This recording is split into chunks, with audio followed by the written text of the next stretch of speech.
राष्ट्रपति रामनाथ कोविंद ने धम्मचक्र दिवस समारोह का किया उद्घाटन। प्रधानमंत्री ने कहा, भगवान बुद्ध की शिक्षाएं आज की चुनौतियों से निपटने में मददगार।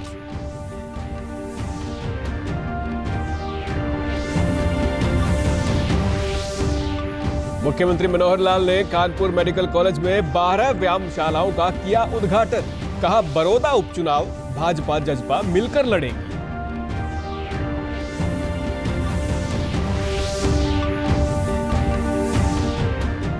उप मुख्यमंत्री दुष्यंत चौटाला ने कहा, पंचायती राज चुनाव होंगे समय पर। नारनौल में integrated multi modal logistic hub समय पर बनकर होगा तैयार।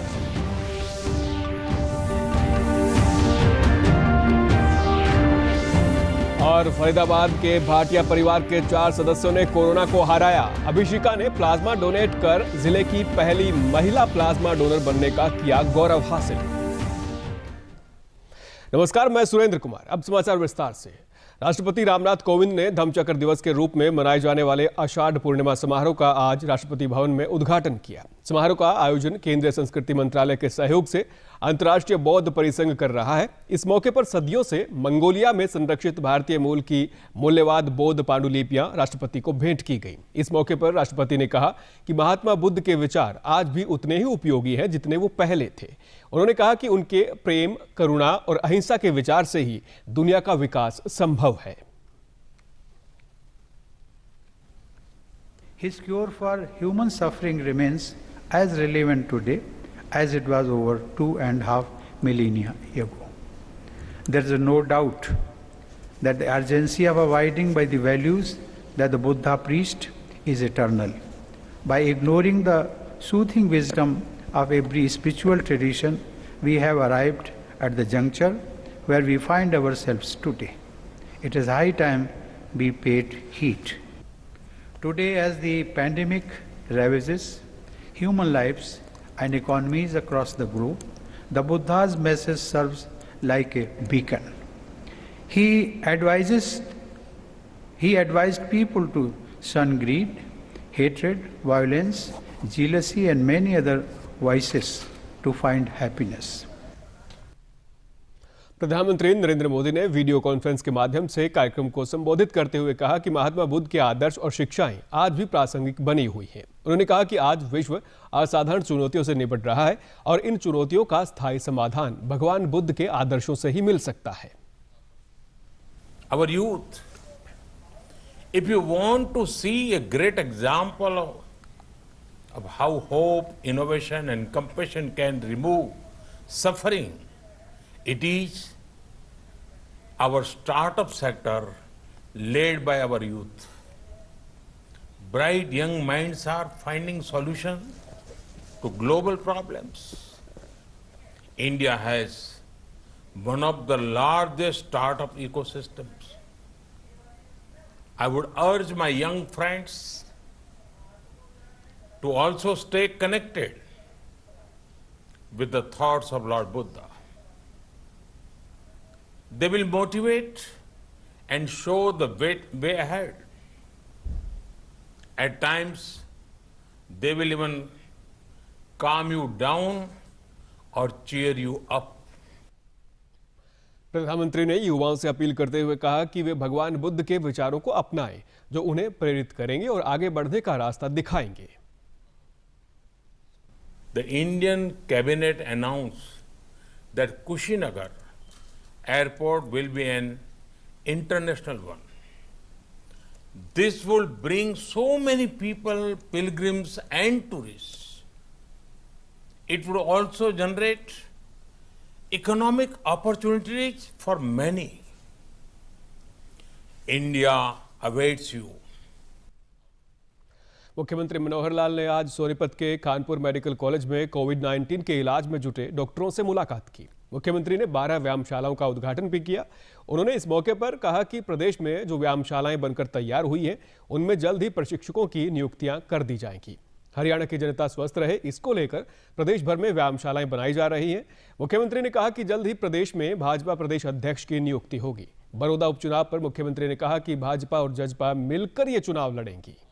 प्रति लोगों की सजगता बढ़ी है, यानी स्वास्थ्य के प्रति, तो स्वास्थ्य ठीक रहे लोगों का। व्यायाम, वर्जिश, आयुष विभाग के नाते से कुछ जड़ी बूटियाँ, कुछ आयुर्वेद और योग और आसन, इस प्रकार के कार्यक्रमों के नाते से योगशाला के साथ साथ वेलनेस सेंटर्स ये भी बनाए जाएंगे, ताकि एक कंबाइंड ये योगशाला पार्क, योगशाला और वेलनेस सेंटर का जो प्रोग्राम है, इसको हम लोगों को स्वास्थ्य का ध्यान में रखते हुए एक गति दे करके अच्छा काम कर सकते। बड़ौदा उपचुनाव आएगा तो बड़ौदा उपचुनाव हमको लड़ना ही है। सरकार गठबंधन की सरकार है, इसलिए गठबंधन के नाते से उस सीट को हम लड़ करके जीतेंगे। उप मुख्यमंत्री दुष्यंत चौटाला ने कहा कि पंचायती राज चुनाव प्रदेश में समय पर ही होंगे, इसके लिए प्रक्रिया शुरू कर दी गई है। बड़ौदा उपचुनाव को लेकर उन्होंने कहा कि इसके लिए गठबंधन तैयार है, भाजपा और जजपा मजबूती से चुनाव लड़ेंगी। दुष्यंत चौटाला ने कहा कि सरकारी मजबूती से चल रही है और आगे का कार्यकाल भी मजबूती से पूरा किया जाएगा।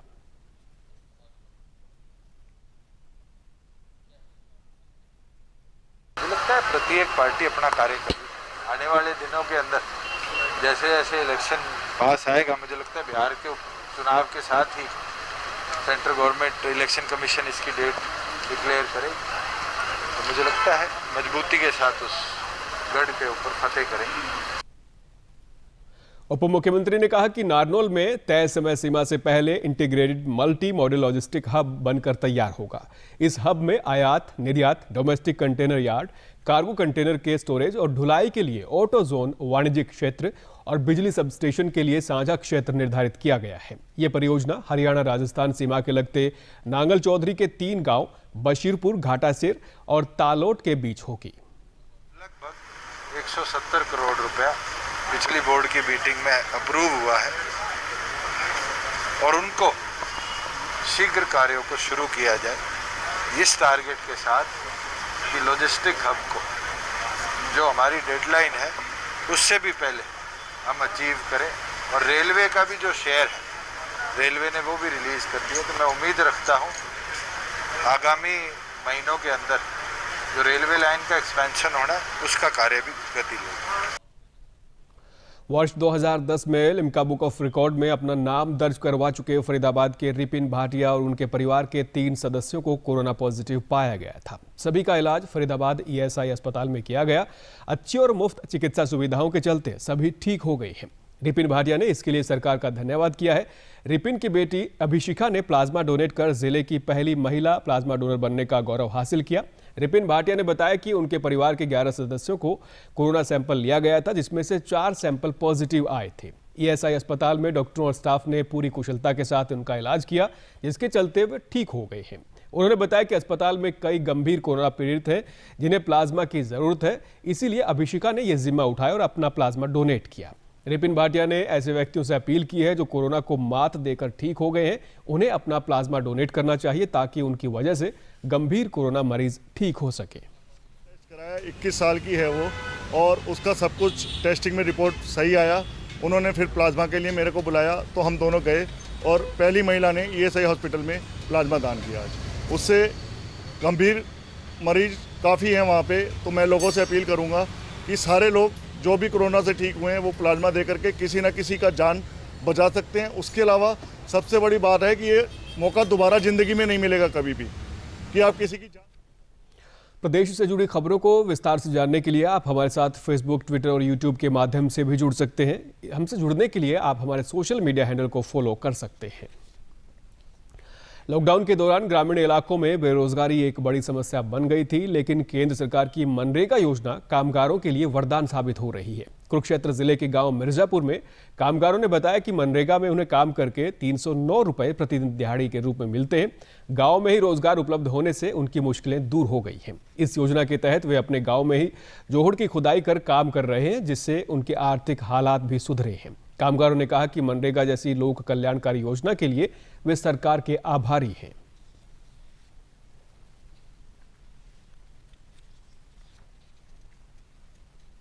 ये मनरेगा में यहाँ काम चल रहा है सर। मैं यहाँ पानी पिलाता हूँ।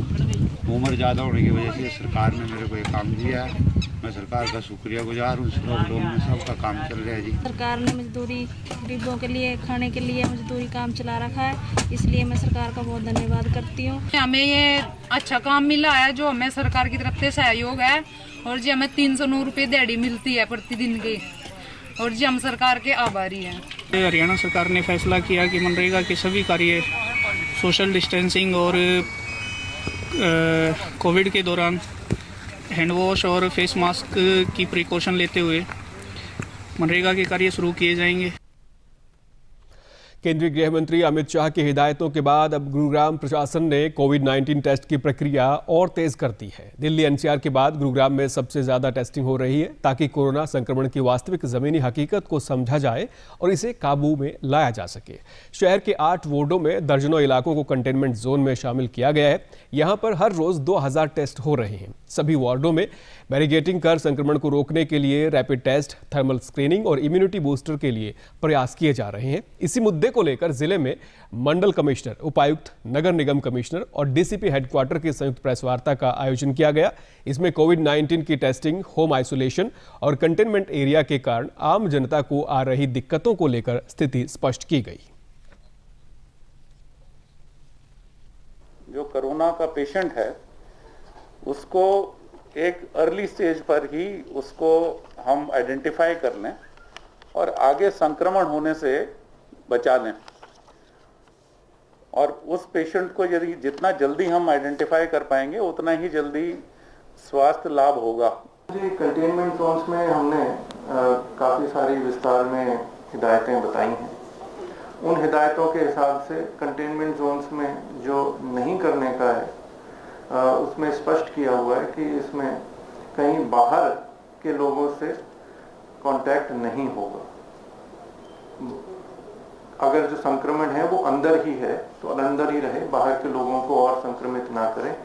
इस प्रिंसिपल पर ये कंटेनमेंट जोन्स बनाए जाते हैं। ये हार्डनिंग ट्रेंड है, डाउनवर्ड स्लोप है, परंतु उतना ही सजग रहने की आवश्यकता है ताकि किसी भी प्रकार किसी भी हम मौके पर ढील ना रहे और इसी के लिए प्रशासन पूरा सजग है, प्रयासरत है। आयुष विभाग के द्वारा होम आइसोलेशन में जितने भी केसेस हैं या फिर कंटेनमेंट जोन के ऐसे हाई रिस्क इंडिविजुअल्स हैं या फ्रंट लाइन कोरोना वॉरियर्स हैं, उनमें इम्यूनिटी किट्स भी डिस्ट्रीब्यूट की गई हैं।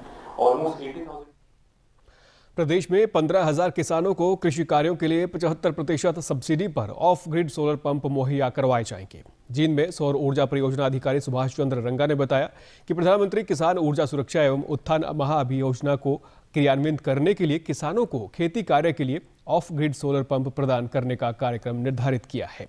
उन्होंने किसानों को सलाह दी है कि इस योजना में पंजीकरण के समय रजिस्ट्रेशन के नाम पर कुछ फर्जी वेबसाइट उनका विवरण प्राप्त कर दुरुपयोग कर सकती है। इसीलिए इच्छुक किसान केवल सरल पोर्टल हरियाणा की वेबसाइट पर ही ऑनलाइन आवेदन करें।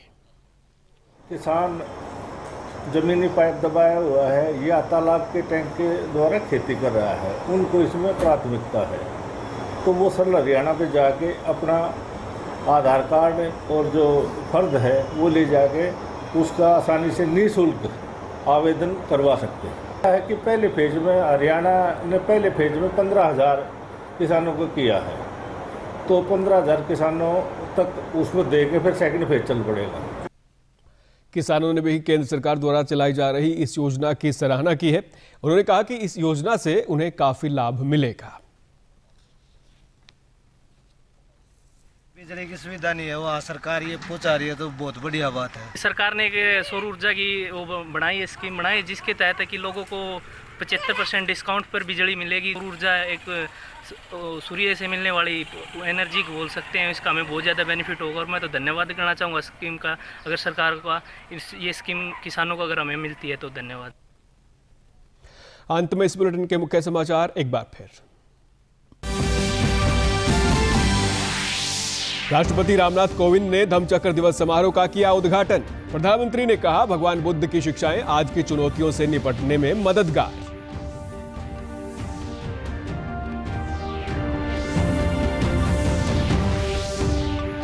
मुख्यमंत्री मनोहर लाल ने कानपुर मेडिकल कॉलेज में 12 व्यायामशालाओं का किया उद्घाटन। कहा, बड़ौदा उपचुनाव भाजपा जजपा मिलकर लड़ेंगे।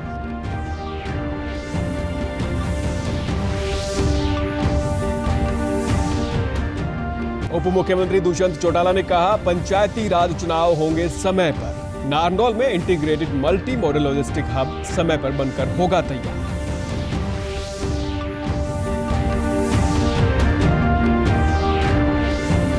और फरीदाबाद के भाटिया परिवार के 4 सदस्यों ने कोरोना को हराया। अभिषिका ने प्लाज्मा डोनेट कर जिले की पहली महिला प्लाज्मा डोनर बनने का किया गौरव हासिल। समाचारों में आज इतना ही। नमस्कार।